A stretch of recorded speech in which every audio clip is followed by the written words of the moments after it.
Now, I'm going to make a confession to you and say that almost all of my friendships and relationships in the past were codependent in nature. Usually what would happen is these people would come to me for comfort, empathy, and basically emotional support. I would drop whatever it was I was doing to be there for my friend who was in crisis. And they would thank me, tell me that I'm the only one who really understands them and who really knows them, and that I'm the only one they can really talk to. And I would feel good that I could help out. So far, that doesn't sound like there's anything wrong with that, right? Well, what made it codependent was that the emotional support was one-sided. Later on, when I went through spiritual maturity and my perspectives deepened, I realized that when it was me who needed the emotional support, these friends wouldn't reciprocate. They wouldn't be there for me. More accurately, they couldn't be there for me. They didn't know how to step away from the drama that was going on in their head and be there for me. When I'd share something about what was going on in my life, either they wouldn't be interested to hear it or they would somehow make it about them.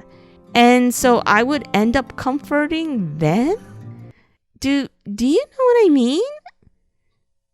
Over time, I didn't feel safe to share anything about my life. So all we talked about was their life and how I empathize and understand how hard they have it. However, at the time, I thought I was doing the right thing by being there for my friends. Then I went through a spiritual growth spurt where my perspectives started deepening and widening. And that's when I saw the true nature of these relationships. It wasn't balanced. So then I went through a phase where I straight up cut people off. This was when I was raging with self-love. So in the name of self-love, I felt used. I felt like I was being taken advantage of. And these people were draining me of my energy, so they needed to be gone. So I cut them off. And you know what? As ruthless and cold as it was, I'm glad I went through this phase because I got rid of some people who were actually toxic. However, after a while, I calmed down and I realized that cutting people off wasn't very realistic. And there are some relationships that can't be cut, especially if it's a more complicated relationship with a lot of history and social connections. And really, people aren't white or black like that. No one is all bad or all good all the time. And so it adds confusion to the whole thing, Anyway, after this phase of cutting relationships off, I wised up. I started managing relationships in a much more graceful way. I learned to put up healthy psychological boundaries and use space and distance, while still keeping a friendly connection with people I know can be draining. And over the years, I've come up with some steps I take when doing this, which I'll share with you right now.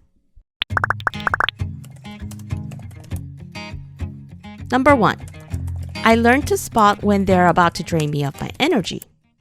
For me, it's when they refuse to be consoled. No matter what I say, they don't feel better. They don't want to hear a constructive solution to their problems. They just want endless validation for their feelings and their behavior.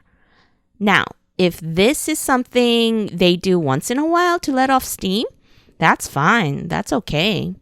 But if they depend on you every time to feel comforted, and especially if the comforting only goes in one direction from you to them and is not reciprocated, then it's time to put up some healthy boundaries. Number 2, I don't try to soothe them. I remind myself that it isn't my job to do so. I also tell myself not to interfere.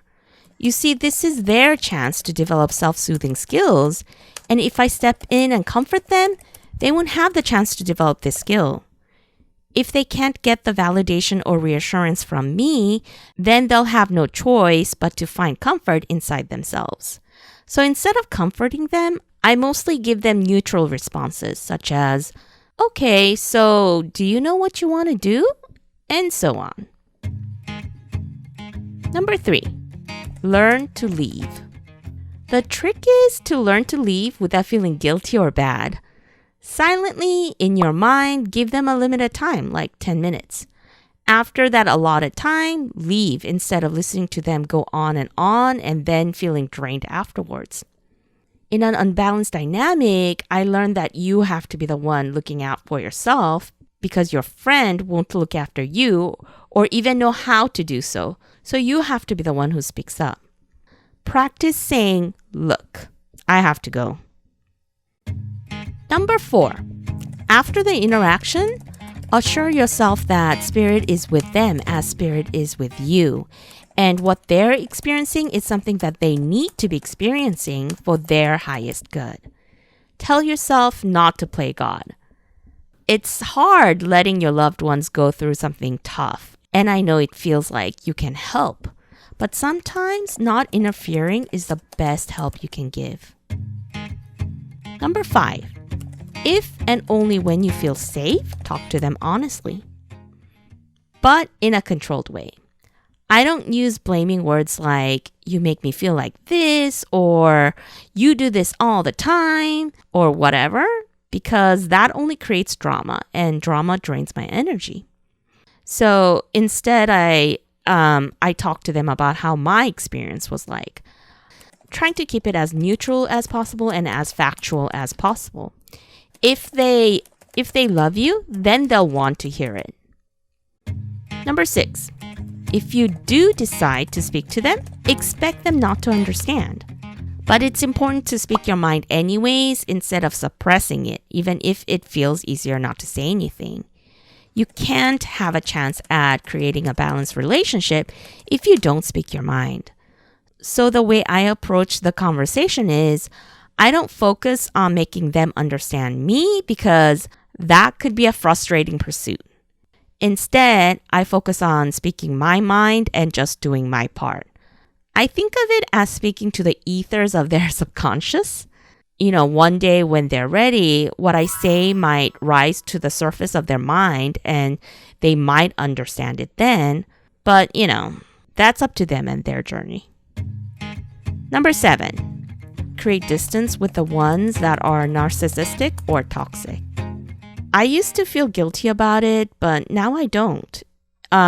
If there's a biting animal, no matter how much of an animal lover I am, it's on me if I keep approaching it and letting it bite me. In conclusion, I thought about why I was in these codependent relationships in the first place.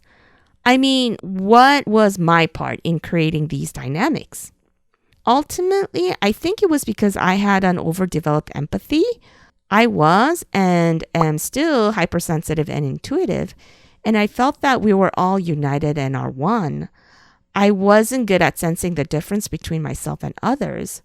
So I approached relationships like, when you hurt, I hurt. So I'm going to do anything and everything so we all can feel better kind of attitude, And people who are spiritually more aware and more mature, or people who are empaths, are like that.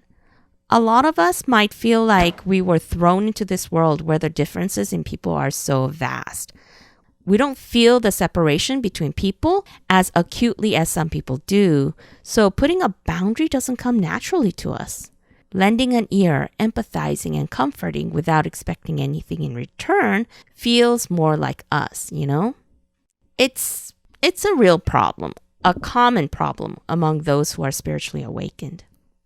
What about you? Have you gone through codependent relationships? What are some of your tips in managing balanced relationships where the dynamic is more equal?